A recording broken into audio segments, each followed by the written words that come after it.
E aí, galera? Vamos lá com as perguntas e respostas da semana.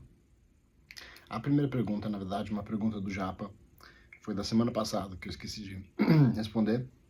Mas a pergunta é: posso fazer CalMag com 1 grama de nitrato de cálcio e meio grama de sulfato de magnésio? E a resposta seria não. A melhor forma de fazer, geralmente a forma que o CalMag é feito, é com nitrato de magnésio, nitrato de cálcio, ou um carbonato de cálcio, ou cálcio quelado junto com nitrato de magnésio. Se você combinar o nitrato de cálcio com sulfato de magnésio, o que pode ocorrer é uma reação química entre o cálcio e o sulfato, que vai tirar os dois da solução. A próxima pergunta, a pessoa queria saber sobre umectantes.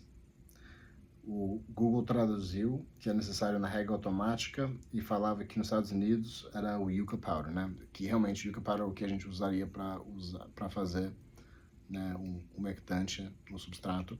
Agora, não é necessário utilizar, pode talvez facilitar em alguns pontos no sentido da saturação completa do substrato, mas não é necessário. Eu usei uma vez e não vi grandes diferenças no sentido de quanto a raiz, né, conseguiu se estabelecer, quanto estava saudável. Então, existe, né, dá para comprar aqui, mas eu nunca senti que, né, eu estava numa situação que eu precisava usar. Próxima pergunta. A planta pode mostrar sinais de over or underwatering, né, muita água, excesso de água ou falta de água, folhas caídas, principalmente quando está com fome. Sim, o EC nesse caso está entrando 1.5 e saindo 1.0. E sim, se a planta estiver com muita fome, pode parecer que ela está meio que cansada, né, umas folhas meio caídas para baixo. Você vai ver geralmente amarelamento, normalmente de baixo para cima. Nitrogênio é dos primeiros que você vai perceber. Talvez as pontas, né, vão amarelar, isso seria o cálcio, mas a fome sim pode causar uns sintomas parecidos. Próxima pergunta tem várias partes. Quanto de sulfato de magnésio que eu devo adicionar na vega em épocas de retirada de clones e defoliação?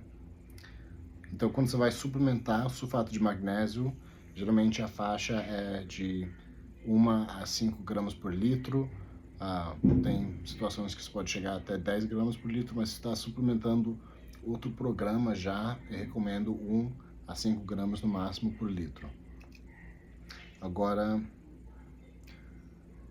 quanto na flora também, mesma coisa, 1 a 5 gramas no máximo por litro. E MKP, meia grama a 1 grama, 1 grama e meia mais ou menos, por litro também, quando está suplementando. E, né, isso também combina bem com o Plant Pro de nitrato de cálcio.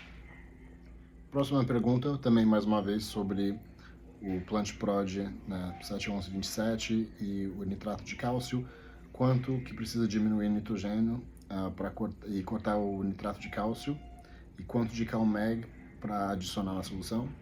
Mas que nem comentei umas perguntas antes, nitrato de cálcio e nitrato de magnésio normalmente são componentes dentro do CalMag, então você vai adicionar também um pouco de nitrogênio, normalmente. Teria que ser uma formulação de cálcio quelado, que seria sozinho, em troca do nitrato de cálcio, para você realmente tirar o nitrogênio, se você quer reduzir, né? Para facilitar esse processo, né, um dos motivos por qual tem a linha do MJ é para poder solucionar, né, essa retiração de nitrogênio no final. Mas, né, para fazer isso, o CalMag não vai necessariamente retirar o nitrogênio tanto como você está achando. Próxima pergunta, na verdade uma série de perguntas sobre VPD. Primeiro, para vega, VPD recomendado de 0.7 a 1.1. Aqui levando 25 graus Celsius, 55% de umidade, VPD 1.42. As dúvidas, primeiro, corrigir a faixa de VPD ou deixa 1.42? Bom, primeiro está na vega, 25 Celsius, poderia ser até 26, mas você consegue levar uma planta com 25 tranquilamente. 55% de umidade é um pouco baixo, você poderia aumentar um pouco, mas a planta em si não vai sofrer de nenhum estresse grande de ficar nessa faixa de umidade. Ela vai talvez não transpirar o máximo possível, né, a capacidade da taxa dela possível, mas isso não necessariamente quer dizer que ela vai sofrer. Se você não conseguir melhorar isso sem atrapalhar, né, alguma outra coisa importante, você sempre pode aumentar um pouco a umidade, tentar compensar e diminuir um pouco esse VPD. Agora, se a planta está de boa, não está apresentando nenhum sinal de problemas de travação, né, de ter problema com transpiração, eu não acredito que você tem que mudar muita coisa, né? Que nem eu falei, talvez não seja o ideal, mas se a planta em si não está demonstrando nenhum problema grande, acho que deixa do jeito que está. Agora, a próxima parte, segundo a tabela de VPD, se tiver 30 graus, deveria usar 75 a 80% de umidade para manter o VPD na faixa 0,7 a 1,1. Então devemos elevar a umidade nesse nível, caso que faça essa temperatura, e não, porque a gente não só quer considerar a transpiração da planta quando a gente está brincando com temperatura e umidade. É por isso que, na verdade, quando eu faço aquelas aulas grandes, né, eu vou pro Brasil, eu faço aquela apresentação de 7, 8 horas, uma das coisas que eu estresso é que, sim, existe uma faixa de VPD que a gente sabe que é ideal para nossa planta, mas eu não gosto que o cultivador caseiro fica correndo atrás do VPD.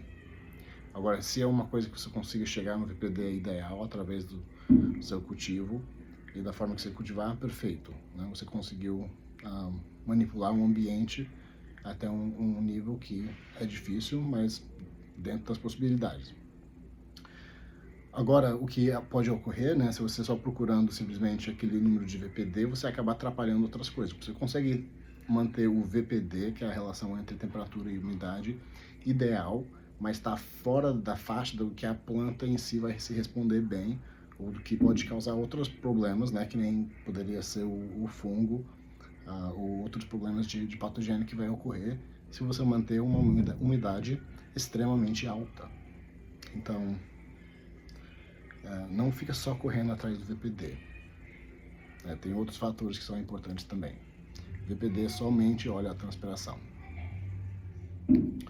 Agora, qual a faixa máxima em minas de VPD que poderia levar na vega sem estressar travar a planta? Mais uma vez, não se preocupa tanto com o VPD em si. Não diminui a umidade menos do que 45%, que você não deveria ver grandes problemas. Não aumenta ela mais do que 65%, 70%, você não deveria ver grandes problemas. Talvez não vai ser dentro do VPD ideal, né, considerando que a sua temperatura está mantendo dentro de 25, 26 graus Celsius, mas a planta vai conseguir produzir, vegar durante aquele tempo todo, ficar pronto para ir para a flora.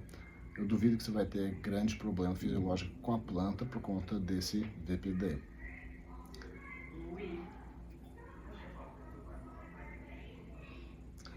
Mas é isso. A minha recomendação nesse caso é, tenta evitar ficar só caçando o VPD. E a última parte da pergunta também, mais uma vez, para reforçar essa ideia. Na flora, mesmo fazendo calor, deveríamos subir a umidade para manter o VPD ideal. Aqui na flora, a faixa é 40 a 50%. Então, você não quer aumentar, em nenhum caso, mais do que 40 a 50%, mesmo se o VPD estiver errado, porque sim, você vai causar fungos, você vai causar estímulos vegetativos, você vai diminuir a qualidade, provavelmente, daquele produto final, mesmo tentando, né, conseguir algum nível perfeito de transpiração com a planta. Tem outras coisas que a gente tem que considerar também quando a gente está produzindo. O tamanho do vaso pode causar estresse para a planta, querendo dizer, né, se o vaso está tão pequeno que esse tamanho em si pode causar algum estresse. E não, o vaso em si nunca vai causar nenhum estresse grande para a planta que ela vai, né, não conseguir produzir nem nada. Agora, o que pode ocorrer é que o vaso é tão pequeno que você não consegue regar ela da forma correta, e aí sim vai ter um estresse, mas por conta tipo falta ou excesso de rega, né, e a dificuldade de manter aquele espaço pequeno naquela faixa ideal. Agora, se você conseguir fazer isso, realmente já vi plantas enormes, maravilhosas, muito bem plantadas, feito dentro de um copo pequeno. É mais, né, a forma que a pessoa vai cuidar e conseguir regar aquela planta. Mas o vaso em si não vai estressar a planta. Próxima, guardar flores na geladeira. Estraga? Então, na geladeira não é o ideal porque é um pouco frio demais. Pode causar certos problemas, né? Primeiro, se você abrir, tirar aquela flor da geladeira e abrir ela num lugar úmido e não tiver esquentado até a temperatura ambiente antes de abrir aquele saco, pode criar umidade dentro daquele saco e isso vai, né, umidificar a flor, causar talvez fungos, diminuir a qualidade da flor, diminuir os terpenos. Então, tem certas precauções que você tem que tomar quando você vai guardar a flor na geladeira. Também os tricomas, como elas ficam geladas, vão ficar um pouquinho mais frágeis, mais fácil de quebrar.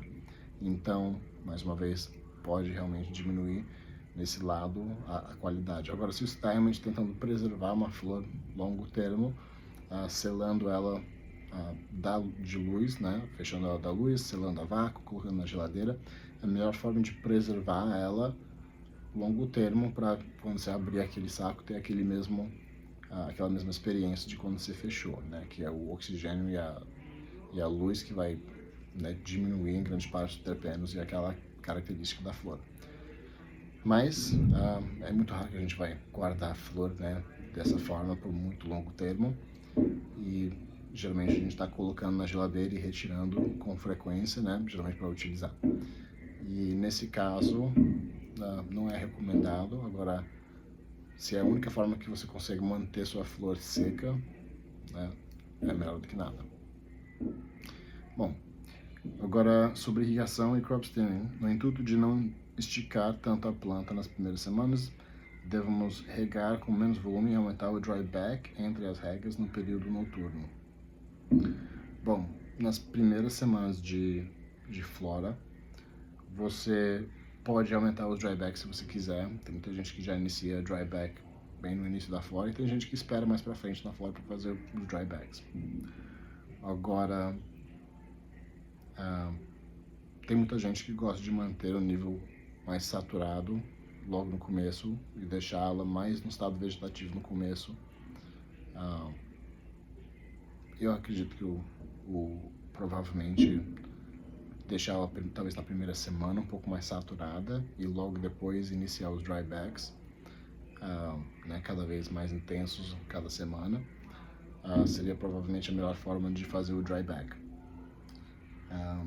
Então aí você, né, vai regar com não necessariamente volume, mas com menos frequência e aumentando o tempo entre as regas para, né, atingir o ponto de saturação que você está procurando. E realmente rega noturna deveria ser evitada a todo custo, só para manter a planta viva. Próxima pergunta é qual que é a conversão do ppm para o EC. Tem duas, uma é TDS, tem que saber, né, qual que é o ppm que você está medindo, se é TDS ou se é o puro ppm. A TDS, equivalente de 1 para 500, o ppm normal seria 1 a 700. Com ppm você não está medindo somente necessariamente o sal que está dissolvido na água, pode ser outra coisa também. E, né, isso que eu acredito que seja a diferença entre as duas escalas. E mais uma vez falando sobre VPD, temperatura ideal e umidade ideal, primeiro navega na flora. Navega, temperatura ideal 26 graus Celsius, mantendo 65% a 70% de umidade. Na flora, você vai entrar na flora, mais ou menos 55% de umidade, com 25, 26 graus Celsius, aí vai diminuindo até o final, 19 graus Celsius, 40, 45% de umidade. E, né, aquela coisa, a pessoa comentou sobre VPD, né, não procura só bater o VPD, tenta só manter dentro daquelas faixas ideais para a semana que a planta está, que você vai ter menos estresse e vai ter menos problema com sua planta do que só procurar, né, correr atrás do VPD. Próxima pergunta. Planta com 20 dias de vega, regando com 2.0 de EC, runoff saindo 1.6. Deveria aumentar a comida? Sim. Aumenta o EC, se ela está entrando 2.0, saindo 1.6. Para mim, aumentaria pelo menos 2.2, talvez 2.4. Aí ver depois de uns dias, né, a tendência do EC ou subir, descer ou manter mais ou menos dentro daquela mesma faixa. Se você regar com 2.2, começar a sair 2.4, aí no dia seguinte 2.3, dia seguinte 2.4, talvez dia seguinte 2.5, você está mantendo ela dentro de uma faixa razoável. Agora começa a passar do 2.5, 2.6, 2.7, aí você vai ver uma tendência, né, de subir, que aí deveria talvez corrigir, diminuir um pouco de novo.